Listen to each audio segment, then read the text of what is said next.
Hey guys, it's Tim Shermack, and welcome back to another episode of the Platform Marketing Show. I'm joined today by the one and only Kara Newton Farrar. Am I saying that correctly? Farrah. Okay, I was not saying it correctly. Farrah. So it rhymes, right? Yep, Kara Farrah does rhyme. Okay, cool. That's how I will remember that, Kara Yep. Farrah. Since you were last on the show, you are engaged and married. So congratulations. Thank you. And your business is bigger and bolder than ever. For those watching on YouTube, you can see like the hottest pink furniture I've ever seen in my life behind Kara there. Obviously, her whole brand is, she's the pink queen, and her office and everything is in alignment with that. So, Kara, welcome back to the show. Thank you. Thank you for having me. I'm glad to be here. So, your business has grown a ton since we last talked. I think we had an episode with you on the Platform Marketing Show. You'd been with Platform at that point, I think, for 6 or 7 months, something like that. And your business had grown and you were starting to see everything working, and people were mentioning your Facebook ads, and you were starting to see, okay, I can see this working. But now you're about 18 months, I think, into this platform experiment. Yeah. And now things have really taken off now that you're about 18 months in. Share with everyone what your production was in terms of transactions, let's say the last couple of years, versus what your production will be for this year, which is your first full calendar 12-month year with Platform. Okay. So last year, my production, I think we did 74 units. And the year before that, we did 70 or 72. So this year, we will close about 136. We have 131 closed deals, and then we have still 5 more to go for the year. So definitely pretty much doubled the business. Those are numbers where I'm glad you're saying it, not me, because it's almost unbelievable unless it's coming directly from you. You basically doubled your business from doing about 75 deals a year to closer to 150. The most impressive thing about that is that we're not talking about like team production or team sales. Like that's not, hey, it was me and 5 agents or me and 10 agents. No, you sold almost 140 homes this year, just you. Correct. Yes. That is absolutely bonkers. And we're going to get into that about how you achieve that this year. But the thing that I think is interesting is that you had, I don't want to say plateaued, because I think you would have grown every year regardless. But like we have a good control, let's say, if we're running a controlled experiment of the previous couple of years, you did about 75 transactions a year. Yeah, so I felt like I had plateaued actually, because I talked to one of my coaches and I was just like, I feel like I'm always in the 70s the last 3 years, just sitting there. I couldn't just ever push past it. So definitely felt like I had plateaued actually. And it goes without saying, but that's a kind of a first world problem. Oh man, I'm plateauing at 75 homes a year. Like most agents would sacrifice their firstborn son to sell 75 homes a year. Like that would be like the stretch dream goal that in a best case scenario, they might sell 75 homes a year one day. And you're like, oh man, I'm feeling like I'm plateauing here. I need to grow. And then you grow from 75 to almost 140 transactions this year. Again, that's not team production or team sales. That's literally Kara. Yes, that's just me.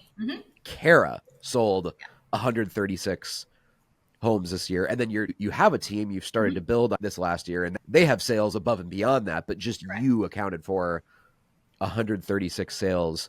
So I guess my like intro question to you to get this conversation rolling is, how has your understanding of the platform marketing strategy maybe evolved or changed now that you've seen the results 18 months in versus the results that came initially like 6 months in? So just a lot more just direct go to listing appointment. And usually I'll show them like the videos that we do, like listening to our videos, and the ads are, oh, I've already watched all those videos. They've been popping up on my Facebook page. And then another story is we're under contract on a house, and someone sent me a direct text and said, hey, I just watched your video on Facebook of 1002 Meadowbrook. Can we take a tour? They're under contract on that. So it's definitely just very direct. And then we were out shooting the 12 Days of Christmas a couple weeks ago, and we're at a coffee shop, and Isabella, my director of ops, is about to film me. And a lady walks out. She's like, oh my goodness, you're shooting content. I see you all over Facebook. Like she just knew what we were doing. So she has just seen us so much on Facebook. And I don't know these people. Yesterday I was pumping gas, and I was letting my gas pump, and I got out to put my tank and everything back together, and I'm getting ready to get in my car, and a guy hollers going into the gas, "Hey, Kara, right?" And I'm like, "Yeah, Kara." And then he just walked in. I don't know these people, but it's 100% just platform, just that exposure and building your face. Like I always say when I spoke on stage at an event, your mugshot is your market share. And so I think a lot of people underestimate the value of their face being everywhere. The listing tour videos, they'll do them, but they're not in them. When in reality, that is the golden ticket, is your face, Yep. your body being in the video so people can see you, because then you start to get recognized and gain market share. That's one of the biggest mistakes I see, even with some platform marketing clients, to be honest. They might film listing tours because they've heard us say on this podcast 1,000 times, the most important thing you can do is film more listing tours, right? Like that will, period, even in a slow market, that will grow your brand and that will bring in business if you film listing tours. But then they go film listing tours and they're not even in the video. Yeah, they're walking around the house holding the phone and they're narrating it, but they're not in the video. You completely negate all of the benefit and the purpose of doing it. Correct. If you are not in the video, because those listings will come and go. They'll be listed, they'll eventually sell, but we want people to remember you, not the house. Correct. So you're having total strangers come up to you in public and say, "Hey, are you Kara?"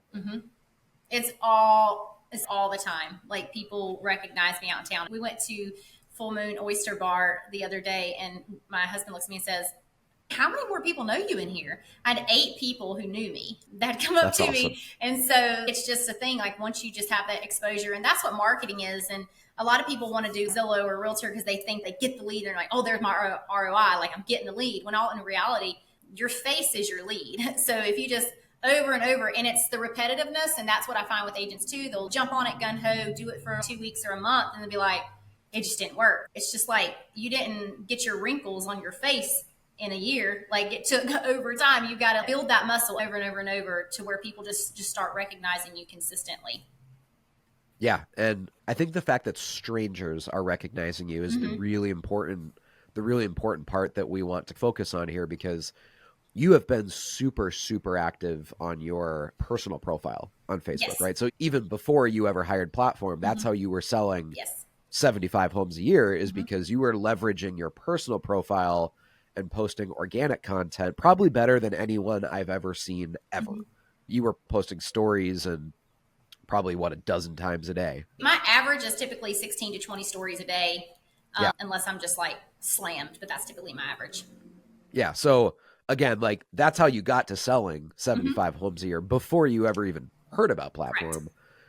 What's taken you from 75 homes a year to 140 is now magnifying everything you were doing organically with paid retargeting ads, which is what Platform does. And now complete strangers are recognizing you, so that they're seeing the retargeting ads because they're not actually your friends in real life or even your friends on Facebook. They're seeing all these ads.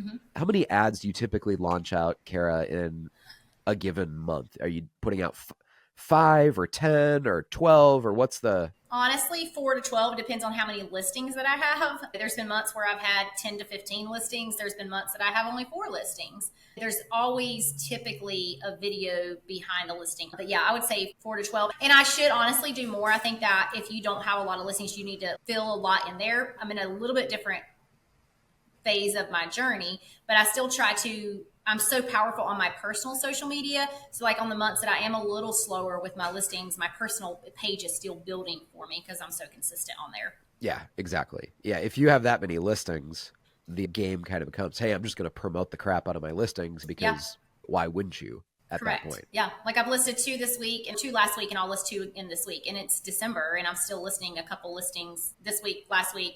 We'll probably list 5 or 6 in December. Wow. Okay. What is your ratio? And maybe you don't know off the top of your head, but what is your general ratio of those like 136 closings you'll have this year? What is the ratio of buyers to sellers? How many of those were listings versus buyers? So I actually pulled that the other day. I don't know. It was like a couple months ago. It was like 77% listings, I think, and 23% buyers, something like that. So that probably helps answer the question of how is she doing that many transactions? There's no way one agent could work with 140 buyers in a year. Correct. But if nearly 80% of them are listings, that gives you a little bit more leverage over your time. And frankly, that's how you'd want your business to be anyways as an agent. Yeah, and I would say like I think Amber, my agent who works a lot of my platform stuff for buyers, so I've kind of transitioned to the stage now where I work with very, very, very few buyers.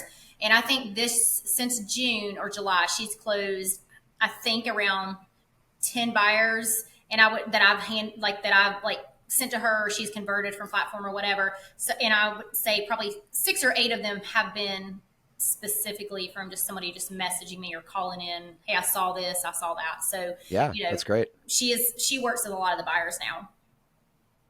So what would you say, again, now that you've been with platform for about Mm-hmm. 18 months, Yes. you've seen a lot of different ads, it's not your first rodeo anymore. You're coming up on almost two years of platform this year. What have been like the most successful ads that you've run in terms of platform retargeting ads? Are there a couple that you can look back on where you're like, hey, this particular one got a lot of engagement, or this particular one, people were telling me in real life they loved this post, whether it's a photo or a video? I think truly just your values. So the biggest one that I ever had was the Mother's Day thing where I got fired by a client because I didn't answer my phone, and we actually turned it into an ad of talking about like, no, I'm not going to ask off for Mother's Day. No, I'm not going to do this, and it, like knowing that like if you can't respect the boundaries of obviously mother being a mother comes first, then you're not my client that I need to work with. That one was off the charts. And so I think it's just when you become vulnerable and really speak out like where you stand, like people respect that and they're actually going to have like a higher respect for you. So that's been really good. And then of course, the funnier that the listing tour videos are, the better. Like, people like to see just craziness. So many I feel like try to be so stiff and professional. Like, hello, we are at 123 Main Street today. Like, you need to capture the audience. So I just did one where like I act like I ran myself over in the truck. That's probably been my highest, best one organically that I've ever done. And it was just just being creative. So you mentioned Mother's Day, and I'm going to get Mm-hmm. back to that one about the truck because I don't know if I've seen that one, so we need Okay. to we need to talk about that. But Mother's Day. Uh-huh. So what happened in real life that prompted this ad?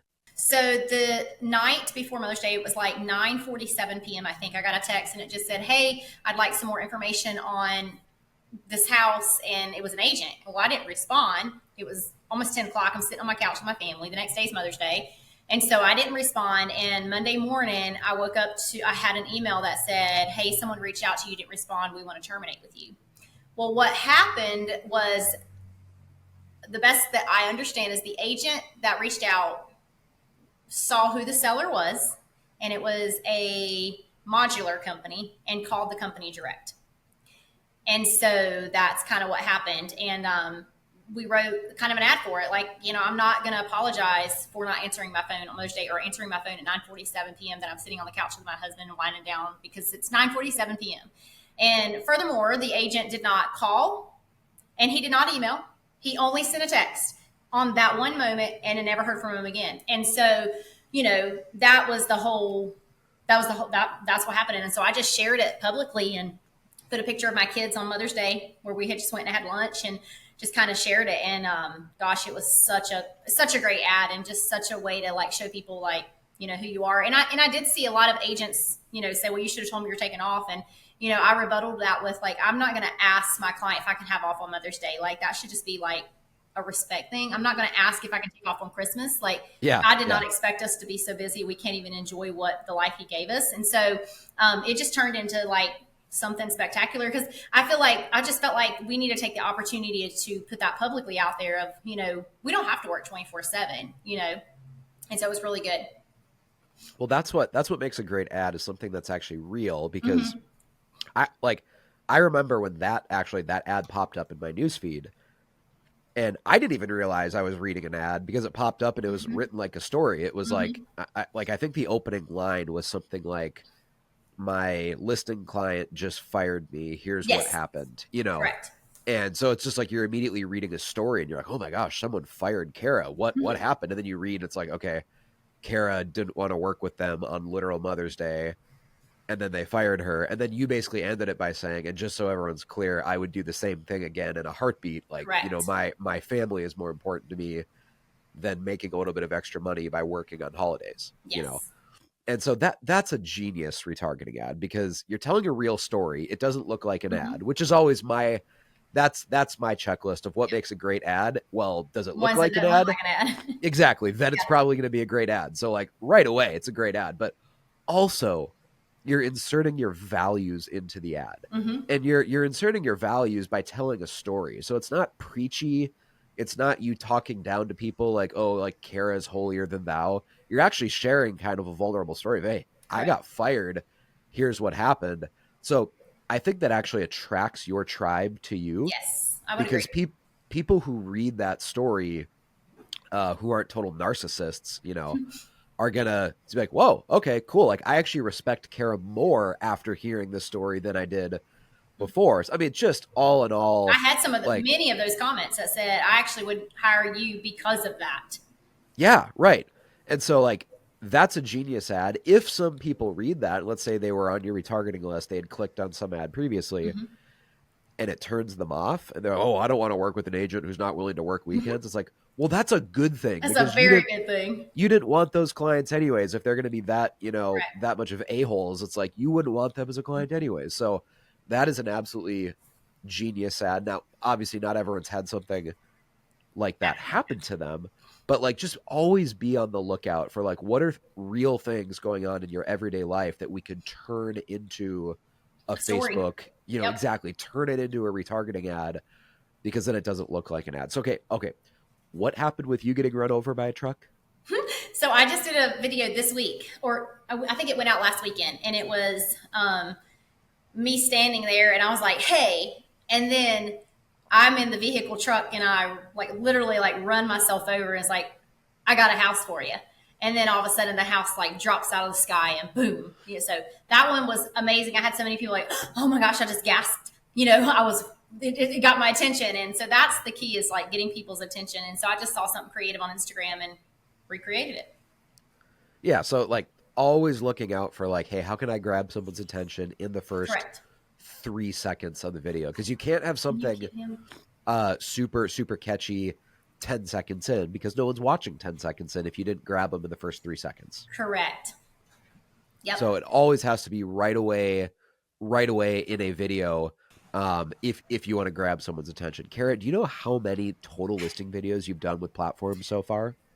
Oh, I have no clue. I mean, I would say at least 60. I don't know. I mean, it's been a lot, maybe more, 80. I don't know. I haven't looked. But it's been good. I do a listing tour video almost on everyone. Even on when I list acreage, I still go out and do something, talk about the acreage and the land and what it offers.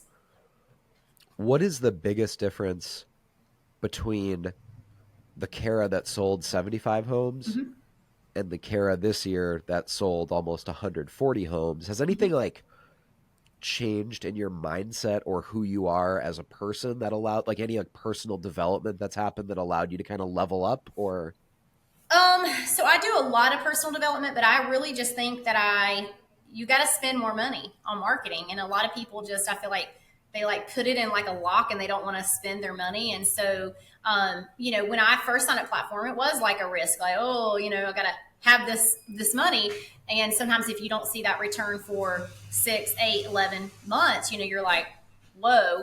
But yeah, it's just spending that extra money and just watching it just like, wow. And I listened to a podcast and it talked about every dollar that sits in your bank account that you don't either invest is actually a dollar that's going backwards. And so I have really just, what can I spend money on now? So now like I have platform, and I just recently, so this doesn't, like all the success that I've had in growth, I correlate to platform because I just recently added in a social media manager. So I'm like, okay, well now let's do a little bit more lifestyle at home. I need to be spending more money. So okay, let's hire another $30,000 person to even broaden my brand. So I think it's just I would say I'm just more of a risk taker than a lot of people, and I'm willing to like spend the money to see growth. And I think just so many agents just are not. They just hold on to it and they're just scared. And I was there too.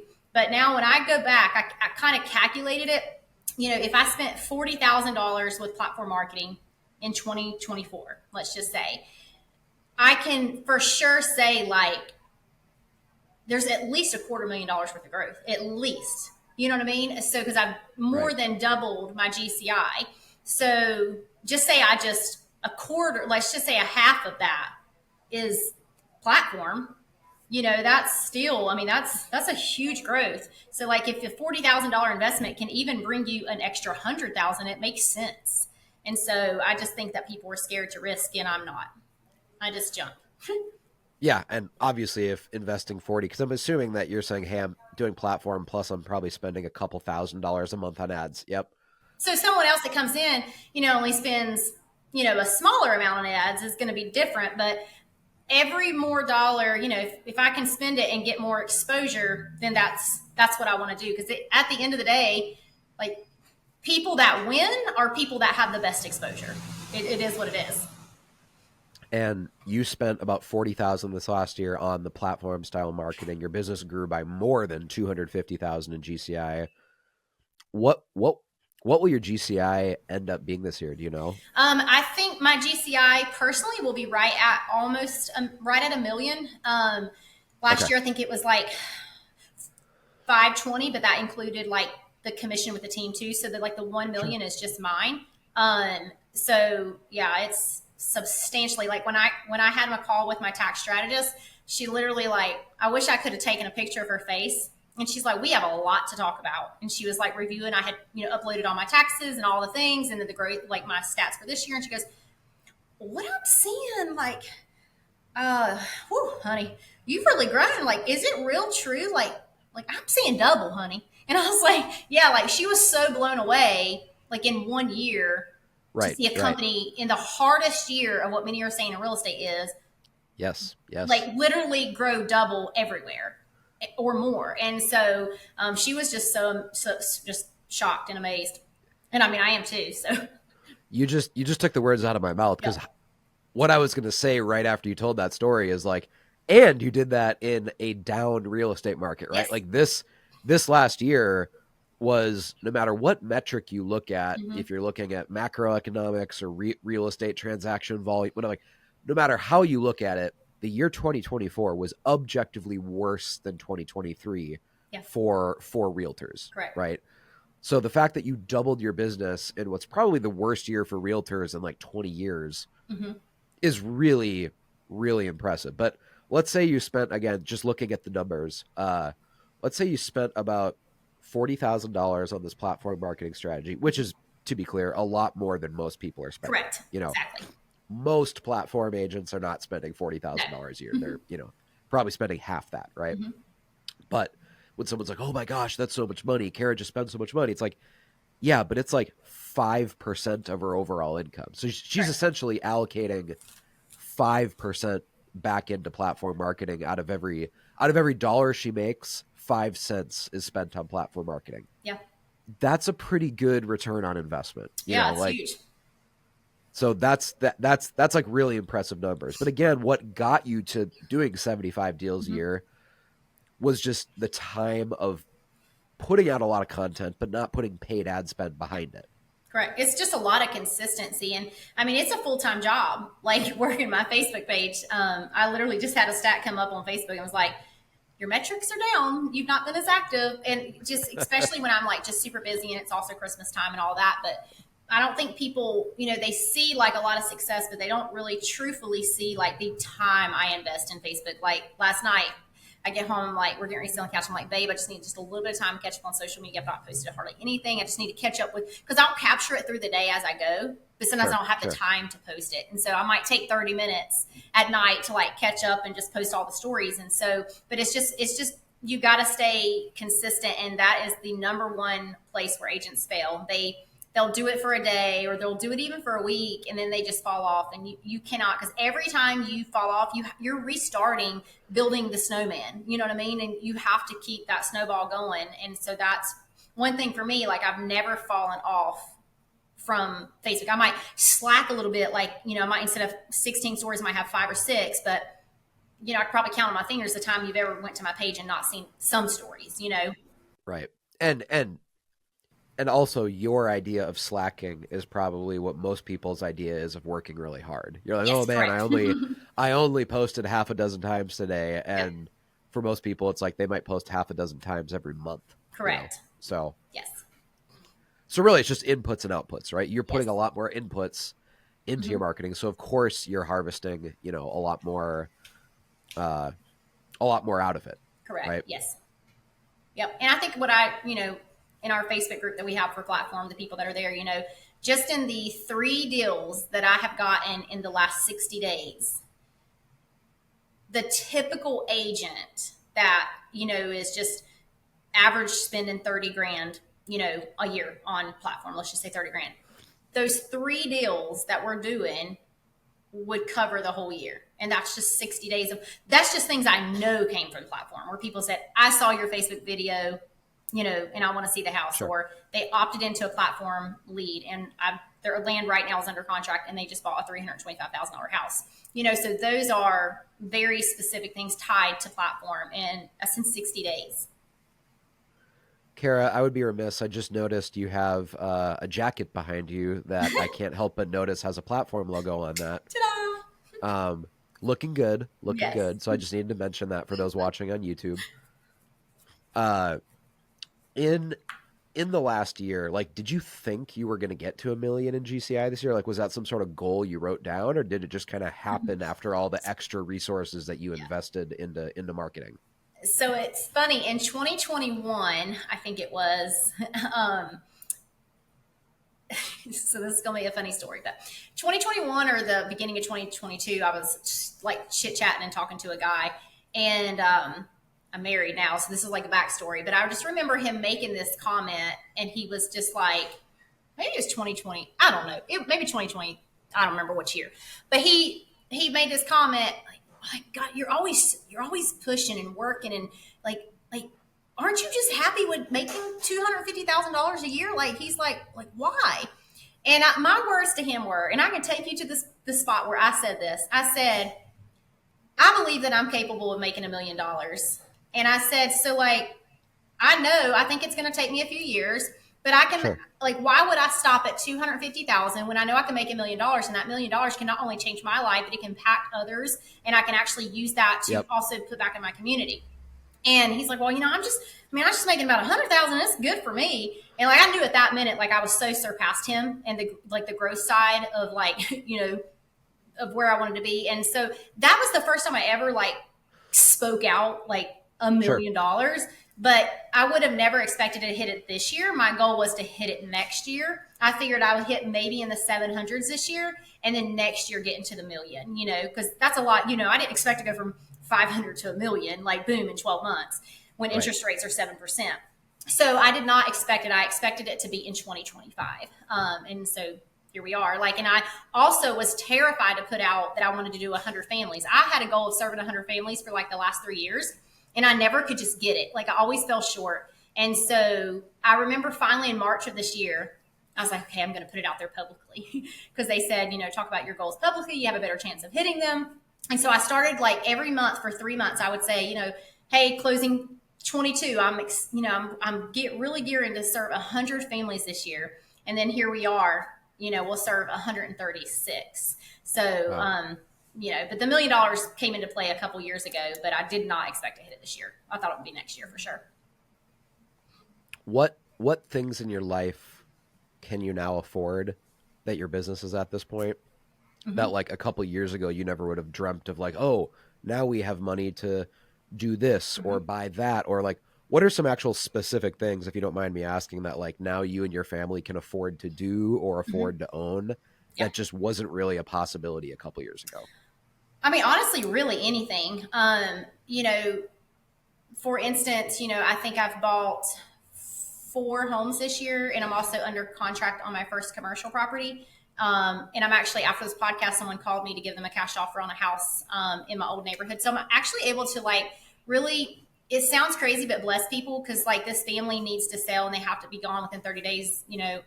They're in a really tough situation. So they don't want to list it. The house needs work.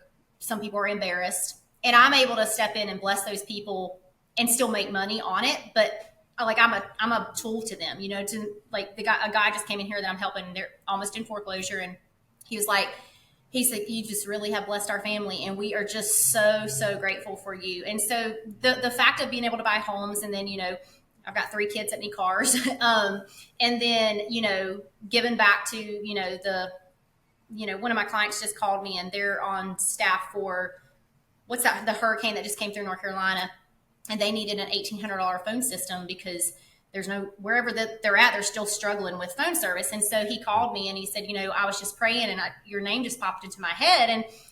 And he told me what the cost was. And he's like, I don't know if you can give a portion. I was like, I'll buy it all. And so it's just the fact of being able to bless others. And my church is really important to me. And, they just talked about, they finally, after 15 years are able to, the owner's going to let them buy the building that our church is at. And so but buying something like that takes a lot of money, and so, but I know what my church has done for the community. So the fact that I think it's next week, we have our year-end offering above and beyond. So I can write a 5-figure check and not bleed. You know what I mean? It's just little things like that. So it's not just all about just blessing my family, but it's about what can I do? And even just to the people that I employ, giving them a job through that and being able to support them. So it's so much more than just, oh my gosh, Kara's making a lot of money. I support a lot of schools, do a lot of stuff that people just don't see, All right. You gave me the politically correct answer. Okay. I want to ask you now, let's get selfish. What is the coolest thing you've bought yourself this year? The most expensive, cool thing that maybe 5 years ago was absolutely not in the cards for Kara to buy herself. Let's actually be purely selfish this year and be like, hey, I've worked hard. Mm-hmm. I've earned it. I've grown my business to selling 140 homes a year. What is one way that you spoiled yourself this year after all that business growth that you wouldn't have had the money for a couple years ago? I spend a lot of money on self-care. So skin, Botox, massages, and my hair, I spend a lot of money there. That's probably where the majority of my money goes, honestly. I don't have a fancy car. I drive a little Kia, nothing. So I don't know. I've never been that type of person. I did say last year, if I hit 1 million GCI, I'd buy myself a Louis Vuitton. And then I looked at them this week and saw the price point. And I'm like, man, do I really want to spend $4,000 on a purse? You know what I mean? So I don't really have anything that's big other than the house that we just built. That's a pretty, we would have never had that house if it wasn't for my career. Awesome. By the way, that's actually hilarious that you're making $1 million a year and you drive a Kia. That's great. And I will say too, no hate on Kias. My household actually, we bought a Kia. What's the SUV called? The Kia Telluride. Yeah, we bought a Telluride a couple years ago. It's seriously a great vehicle. Yeah. You could get inside, and if the Kia logo wasn't on the steering wheel, you would know. You might think it's a Mercedes. They're Kias have become really, really nice in the last couple of years. So we actually love our Telluride, but I just think it's hilarious that most realtors that are making even $200,000 a year, right, typically are driving a Mercedes or a Cadillac or a BMW or something like that.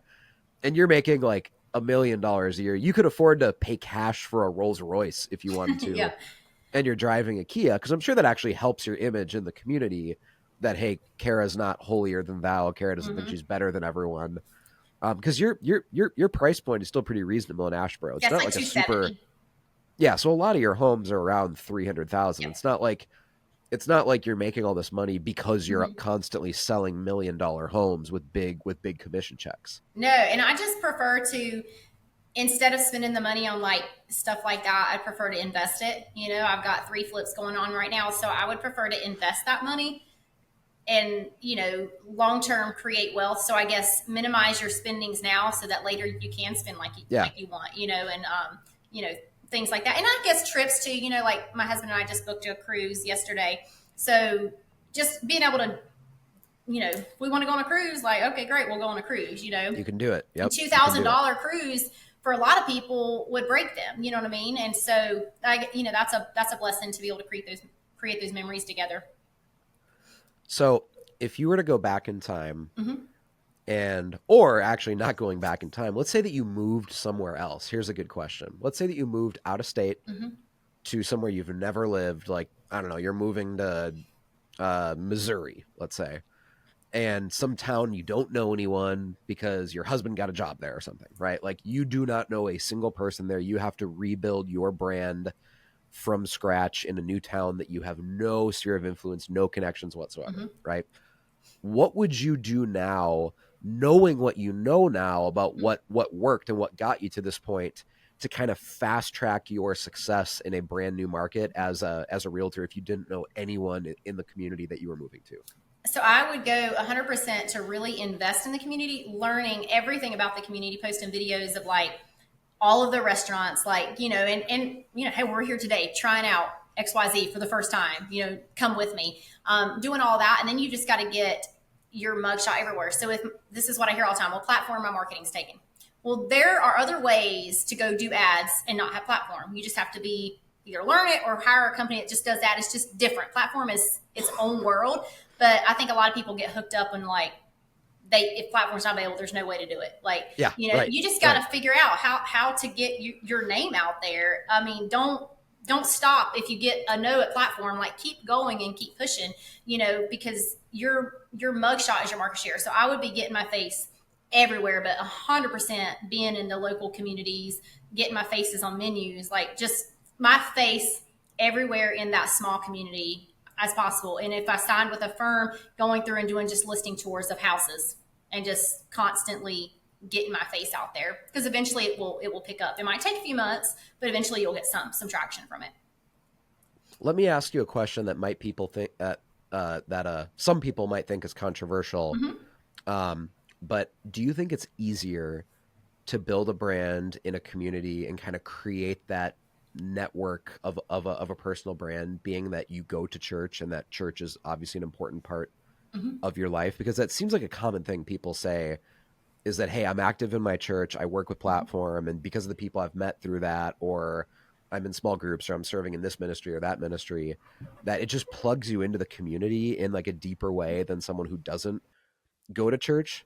I would say, so I actually haven't really done much anything in my church. So I don't really currently serve, I go every Sunday and I give, Okay. but Okay. it's 100% more so, I would say, schools for me. I have Okay. like one Okay. school that I really focus on. And then just business spotlights on people, like businesses in the community. I would say that's probably where mine's been. And then, of course, those spotlights, everything's on Facebook. That's 100% where mine's been. I've never had somebody say, I hired you because you go to Vintage, Now, once I start serving into the church, it might become more of a thing. But now it's mainly just, like I'm closing a huge piece of land this week, and it's from the school that I really support and spend a lot of money with and love on. Okay. So you would actually be able to say, hey, yeah, I go to this church. It's really important to me, but my business isn't blowing up because I'm active No. in this church. It's actually because I'm active in the community overall. Correct. Yes. Okay, that's a really good stuff, because I know that you are active in the community. Like you're not faking it in your ads, Yes. right? Like you actually are very plugged in and connected in the community. And some agents, I think that they think they can replicate the platform strategy, but they're really introverted, they're shy, they stay at home, and they kind of want just like leads to call them, but they don't want to leave their house and get out and like be in the community. And it's like, well, you could hire a company like Platform, and on the surface level, we might get you a lot of likes and comments on your social media posts. But if you're not actually involved in the community, yeah, like you can't fake it forever. People will eventually realize like, oh, she's not really involved in anything. But I see these posts, but like, is she actually a part of the community, or is it all kind of a social media facade? Like, what's. Yeah. So, for instance, I had one of the people at the school email me, and I had responded that I would do it. And she's like, we knew we could count on you. We had already actually sent your logo to the printing company. You know what I mean? So they knew before I even paid them. She was like, we just silently just sent your logo because we just knew we could count on you. And so like that was a $1,500 gift. That was a big deal. That was their platinum sponsor, and like they just knew that it would come to me. And then like we did a big event. We had like 40 police officers and EMT come. We did a big setup at a coffee shop where all the police officers and EMT could come, and then we gave them swag, and like I'm on site, like I'm there talking and interacting with them. So, that's a big thing. Just being active, and you got to actually be there. You know what I mean? Yeah. That's probably the number one, if I could like whittle it down to one variable, it's probably the number one like leading indicator. If I just know that someone is going to be successful at Platform when they sign up, it's like before you ever join Platform, how active and plugged in into your community are you? Like, are you involved in your kid's school, whether you have a daughter in dance or volleyball or a son who plays football or baseball or whatever. Right. Are they in band or choir? Mm-hmm. If you don't have kids in the school system, like, are you involved in church? If you don't go to church, are you involved in the local chamber of commerce or economic development or other like secular nonprofits like the United Way, or like, are you plugged in somehow into the community above and beyond you just being a realtor there? Because Correct. you have to have that web of social connections Mm-hmm. that extends beyond just your friends and family. Yes. And then if you apply really creative local marketing like Platform does, if you apply that to the social network you've already built in a community, that's when really cool things can happen. But if you just think, hey, I'm going to hire Platform and I don't want to be involved in the community, I don't really want to do anything, I just want to have really awesome social media ads, it's like, it's not really going to work. Like, you might grow your business a little bit more than the average agent, but It's not going to be extravagant. yeah, like, we can't make our marketing position you as this champion of the community Unless you're actually doing the work and being right that person in the community. right exactly. Yeah. So that's definitely what I've seen in like the 10 years I've been running Platform, is that when someone like you signs up, we knew that you're going to be successful at Platform because you were already involved in the community. And consistent. Are there other marketing programs or systems or leads that you're getting, Kara? Because I know that Platform is a big part of what you do, but I don't just want to talk about Platform. Yeah. Like, are you getting, awesome leads from Realtor or Zillow or any other marketing company out there that you want to share? So we don't do Realtor, we don't do Zillow, but we did sign up in September for Easy Home Search. So we are the exclusive county for them. We have not had anything come about yet, but we did just partner with them, and they're a newer company. So, figured I'd give it 6 months to a year to see. So, like, we can't say that we've had a closing from them. You know what I mean? But it's a startup. So Sure. We'll see what happens. We don't get, that's the only leads that we get. And that just came in September. So we don't get anything else outside of Platform. That's the same company, I think, that Kimberly hired, right? Yes. Mm-hmm. Yep. That's John Sheplack's company. Yes. Okay. Cool. Correct. So we're part of them.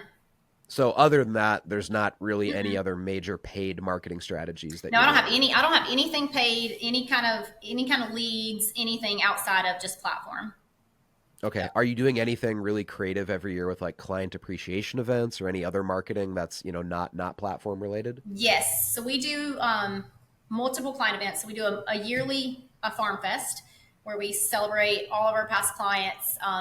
People can come out. We had about 200 of our past clients come. And then in January, this will be my 6th year doing it. We do a delivery. So we actually go to any of our clients' homes within an hour radius, and I hire drivers, and we actually deliver like treats to them. We package them in boxes, and we have a stay-at-home mom that makes them. They're all hot pink, and we deliver them, and it has a sticker of like our family and just a little thing. So like when they get home, it's like, my realtor drove. Like, this is on my doorstep. You know what I mean? That's it's that cool. personal touch. And then this year, we're actually sending out a save the date this year. So they already know all the dates for the year. We're doing an ice cream social and then a pop-up coffee truck and donuts. So it's just where all of our past clients can come, referral partners, and just loving on them throughout the year. So you're very active in staying in touch and staying top of mind with your database, which becomes even more important when you're frankly selling 100+ homes a year. Correct. That your database isn't 20 or 30 people, right? Your database is now like hundreds of past clients that have worked with you. Yeah. And then our newest thing that we're really focused on going into 2025 is our email list. We're really focused on that because we own the email list. Facebook and Instagram could shut down tomorrow. So we really have dialed in on that one. And so we'll be doing a lot of that in 2025, along with our reviews, really buffing up our reviews to share like what the experience is. So what is the size of your email list now, if you don't mind me asking? I don't even know because I've never had a CRM until this year. Okay. What a CRM are you using? Follow Up Boss. Okay. Cool. Yep. Yeah, I've heard. Yeah. And it's a learning process. My director of ops probably wants to pull my hair out many times because I'm still trying to remember, like, oh my gosh, call them from your CRM, Kara, not your cell phone. And, I can't track anything you're doing if it's not in your CRM. Right. But Right. that's going to be a huge tool, is just knowing our database pretty much, because everything's just been so. I've just ran my business for almost 5 years on just passion, Jesus, and hustle, and now like we're actually getting systems and all of that, and that also comes from taking the risk to hire someone and having Yeah. carrying a hefty salary. That you got another risk you got to take. You got to hire for where you want to go, not where you're at. Yeah. Passion, Jesus, hustle, Yeah, and I literally hired my agent Amber. She was interviewing with a couple firms, and I told her, I said, if you're looking for like systems and processes and all the things like meetings, and I'm not the person, but if you're looking for someone who operates on passion, Jesus, and hustle, and then like marketing, like I'm your girl, and that's exactly what I told her in our interview, and she's works for me now. So what does the team look like right now? And Mhm. before you answer that, again, I want to preface this by saying Kara does not have a big team. So when she says she sells, 140 homes a Mhm. year, that means Kara sold 140 homes a year. It's not like you don't have a huge team of buyer's agents, but what does the team look like right now in terms of like, do you have agents? You mentioned Mhm. you have a director of operations that you like recently hired, I think. Correct. Yep. So I had an assistant.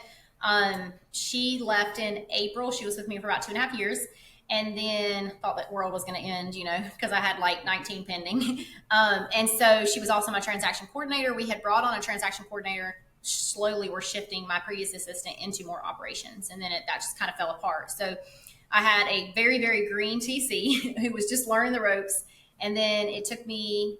Isabella, did I bring you in June or July? So in June, I brought on Isabella. She's my director of ops. So she's been with me right at 6 months. And right after that time, like we brought on Amber, who's one of my agents, and then a couple months later, Emily, who's my agent. So it's a director of ops, transaction coordinator, two agents, and then I have an in-house lender. She's here every Thursday. That she works out of my office. So that's my team right now. Awesome. And you said you have an in-house lender. Do you own part of that mortgage company, or is it just kind of a She's just kind preferred? of here, like she's my Okay. preferred lender. That's what I should have said.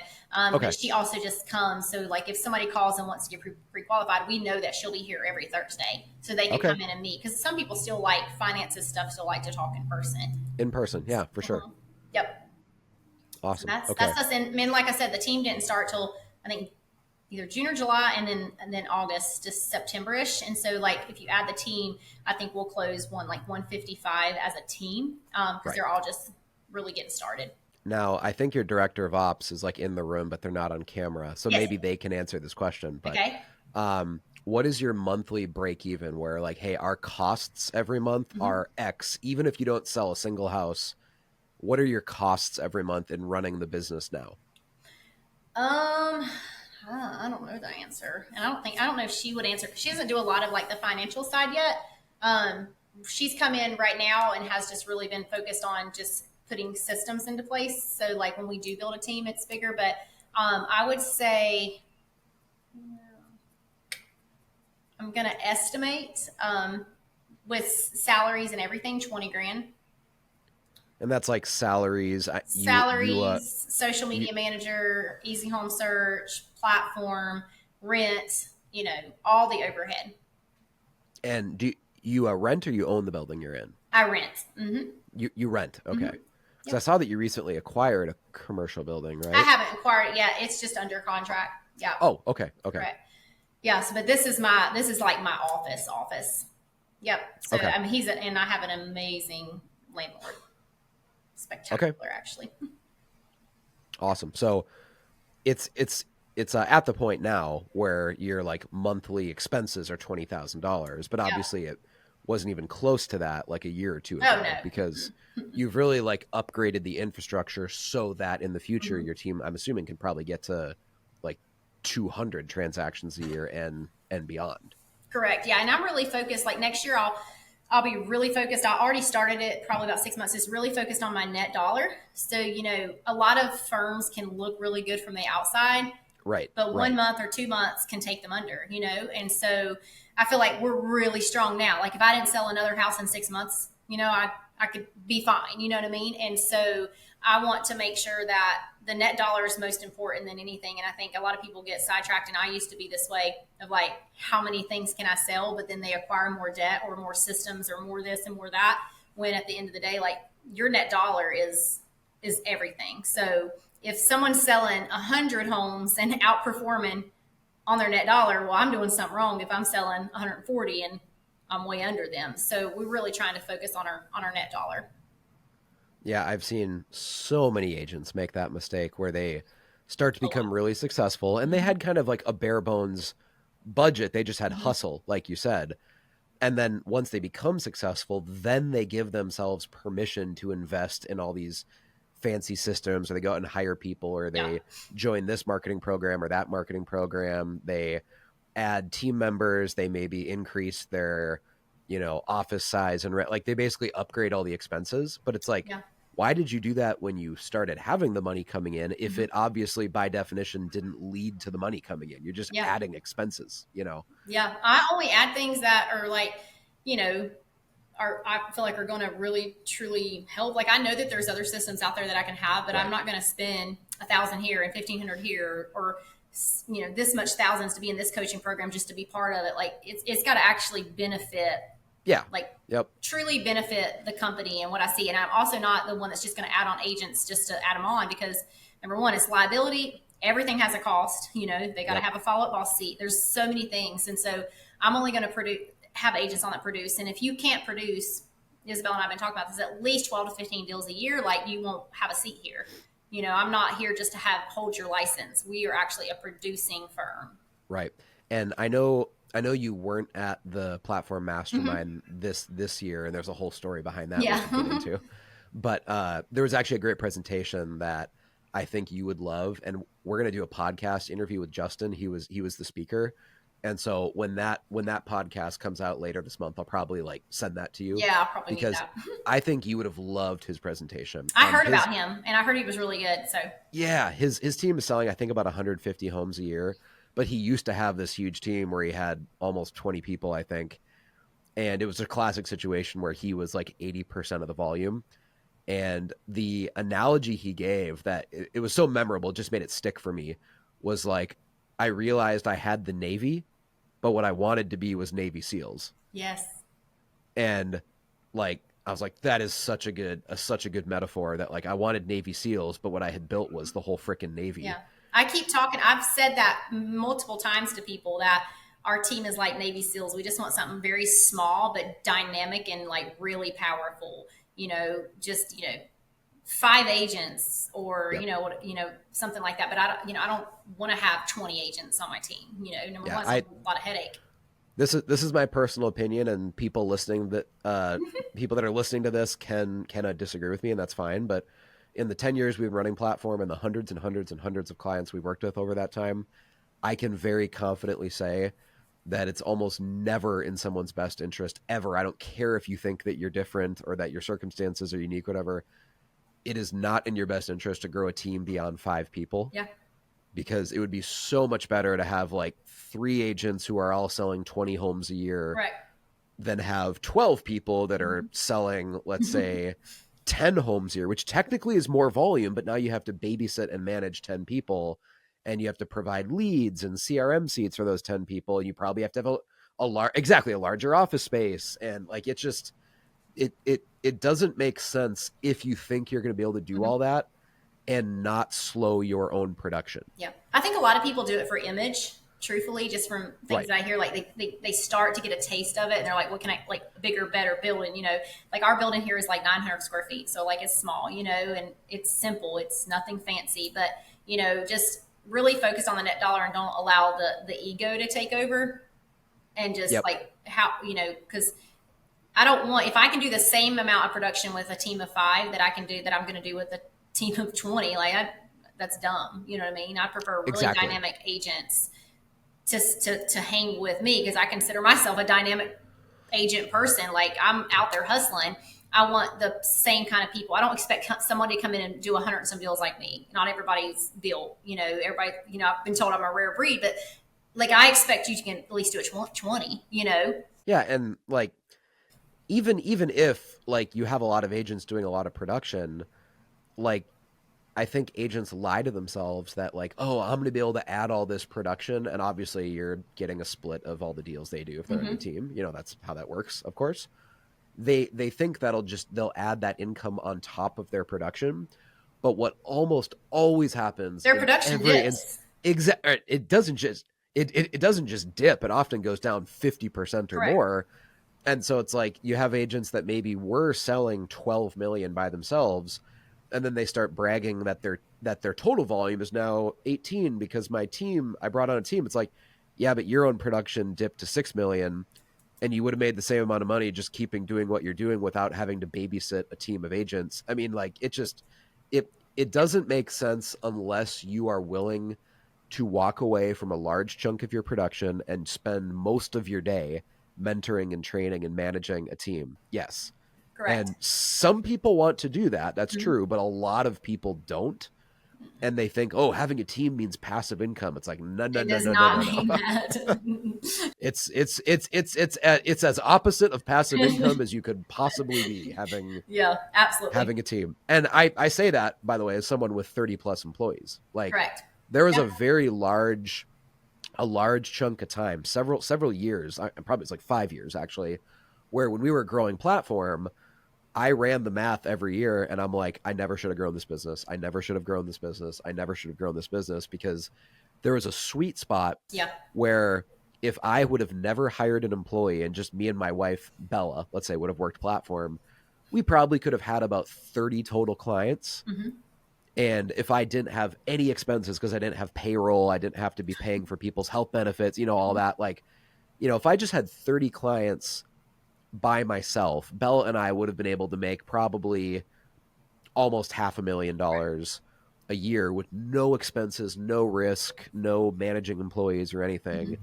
And then as soon as we started hiring people, the income went radically down. Yeah. And we didn't actually surpass the point at which I felt it made sense that we had ever built a team in the first place until probably 2019. Yeah. And we started the business in 2014. So there was 5+ years. That you didn't. Yeah, well, yeah, where I was like, what am I even doing? I'm making less money than if I had just never hired an employee Mm-hmm. because there's that no man's land where when you're building a team, it doesn't make sense until you kind of hit escape velocity where it's like, okay, now it's large enough to where even though we're making a smaller profit margin, a smaller percentage of a large number is still a larger number. You know what I Correct. mean? Yes. Yes. And a lot of people, like, I guess the point I'm making is a lot of people never do that math when they're building a team. That unless you want to build a like mega team where I'm going to have like 50 agents and a massive or 100 agents or something, and it doesn't matter if they're not producing big because even if it's a small percentage of a large number, right? You're fine with it. Right. Unless you want to go that direction, Mm-hmm. I just very, very rarely see it work with someone who has a dozen or 20 or 25. I mean, I've talked to so many agents, I won't name names, but Kara, it's all people that you personally know Yeah.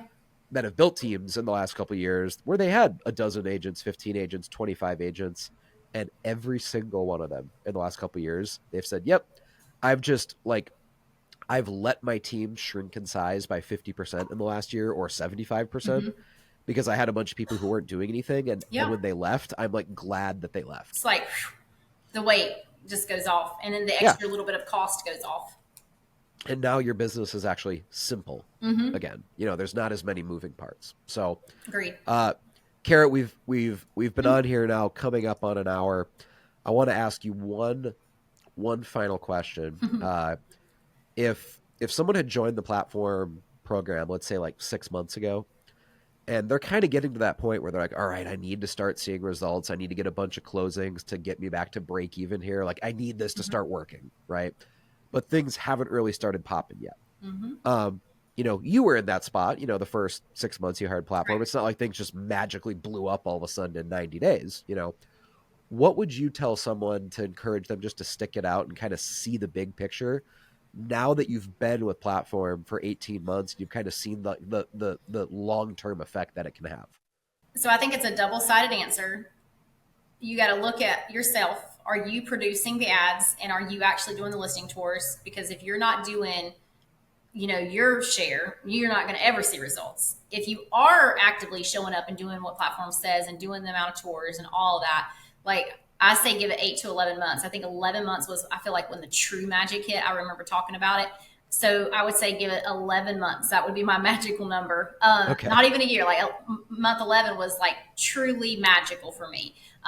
But you have to be putting out the stuff. Like you can't expect platform just to do these generic ads for you and expect that's going to work. You are the face of your business. And so if you're constantly putting yourself out there and you've been there 6 months, just keep putting the stuff out and then watch. I mean, look, I'm at month 18 and, I think I'm actually at month 17 and boom, like it's just like dynamite. So but you've got to just make sure you're doing the work and then just keep pushing till at least 11 months.